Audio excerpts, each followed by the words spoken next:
And therefore, what was just required, and that's my own experience for the last 6 or 7 months, was just a formula of firing them up for them to unleash their potential and unlock their great talents and innovation. And therefore, I did a few things. I decided not to focus entirely on the hardwares of employees or people. I decided to focus on the soft issues and the software. And it's also very important to appreciate that there is a firing order. There is a firing order of firing up employees. Some CEOs or some leaders, probably once they get into an organization, the first thing to look at is actually to change the vision of the organization. The second thing is to transfer people, demote others, and sometimes even sack others. I decided to take a different route. The first thing was to develop a strategy of how to bring in change, and a change that can motivate and inspire employees to perform. And therefore, I decided to come up with a very, very interesting order of cleanness, order, and discipline. We call it COD. Because human beings naturally resist change. And they resist because it's very natural for a human being. And particularly a change that you don't know where it is taking one. And therefore, what I did was that to start by things which are soft and that people will actually identify with and connect with, and that they do it naturally. One, everyone knows that all of us like being clean, tidy. We like being groomed or looking well groomed. And therefore, what I did was just to create cleanness, order, and discipline. It was very deliberate. The focus of my intention was indeed to focus on attitude, mindset, and culture. But changing the mindset and culture of a people in an organization is the most difficult thing for any strategic manager or any leader. But it has to be done. You can have the best educated employees. You can have the most experienced employees. You can even have the most motivated employees. But dealing with their culture, it was actually a nightmare. And therefore, we needed first to have an order. And therefore, cleanness, order, and discipline.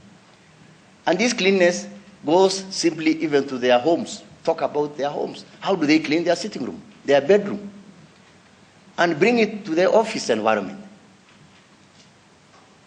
How clean are their offices? How clean are their telephone sets? How orderly is the office? Because we have experiences whereby some offices, you have to walk into the office, jump a waste paper basket, then go behind a photocopying machine, then go until it takes you 1 minute actually to voyage to your seat. And this actually causes, creates a situation which is not very acceptable. Then discipline. A culture of discipline has to exist. And simply put is keeping time.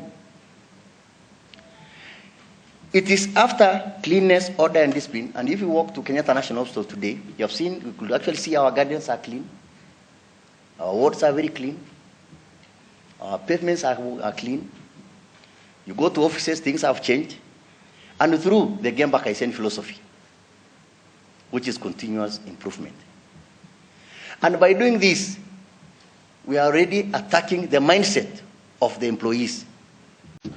So that's about me, but we're going to get into, some of you wonder, so what do you do as CEO of EABL? I will just rush through this. I think the key thing for me is that I'm responsible for really shaping the destiny of East African Breweries Limited. In other words, I do that with my team. I've got to set the direction. They've got to align to that. We've got to pull in the same direction and make things happen.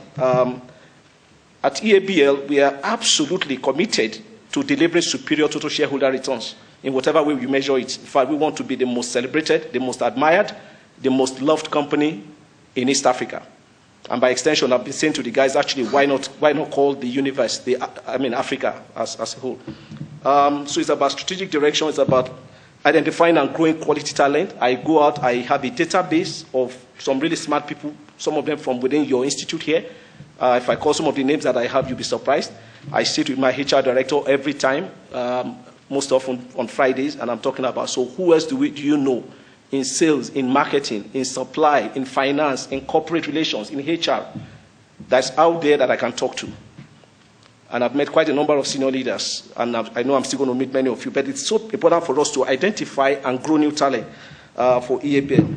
I've said to people, there are 3 ways you can grow talent and capability in an organization. I say to the EABL team, I call the 3 Bs. You buy, you build, or you borrow. You buy, you build, or you borrow. So that person you poach as marketing director already made. You buy him from whatever company he's working to bring into EABL as marketing director. You buy him, always expensive. You've got to pay a premium to start with, okay? You've got to try to put all sorts of perks on the table, okay? That's buying. Borrowing, you bring IAs in, experts, they come in for 3 years. Also very expensive. By far the most efficient and satisfying one is really about building. So building is when you grow the pipeline from when people come in either as, I don't know, management trainees, whatever it is, and they grow in their careers to be even CEO of companies like EABL, Unilever, through building. That is just incredibly amazing. And that's the space where I am located to ensure that as much as possible, senior leaders of EABL in the future are people that we have built within the organization. Finally, obviously I'm responsible for managing external relationships and all of that. So in terms of talking about, what a high-performance organization would look like in the way that I define it myself and how I try to shape it in EABL, the first thing is that I want everybody focused on the consumer. So we have to be frontline centric. And what that means for me is that, if you put the organization at a split of over a base of 100, 70% of them should be customer interfacing. So people in marketing, in sales, and all of that should form the majority of that. So to the extent that you can, really, contract out, back office operations and focus the energy of the organization in driving the things that directly impact on the top and bottom lines. That's where you want to be. So that's very important for me. I try every day to set up EABL such that we are more consumer interfacing than being bogged down by internal processes and complexities and challenges about who has hierarchical power for what. I try to make sure that we eliminate that. The other thing that is very big for us is in terms of attracting and retaining quality talent. And I've said to people, and I said that in the management interview, when we're talking about assets. So between the Unilevers and the Coke and Diageo that I work for, Diageo is part of EABL. 3 of them have talked about their biggest assets in different ways, and I won't tell you which is which. But it's one of those companies that says our biggest asset is our brands. Okay? There's one of those 3 as well that says our biggest asset is our reputation, that is the reputation of the company.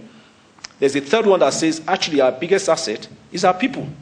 Okay? Now, I won't disclose who says what, but what I do know is that I've got no doubt in my mind that by far the biggest asset any company can boast about is their people. Because like I said in the interview, ultimately, brands and reputation are managed by people. So have the best brands, have the best reputation. You have the wrong people, they damage the brands and reputation anyway.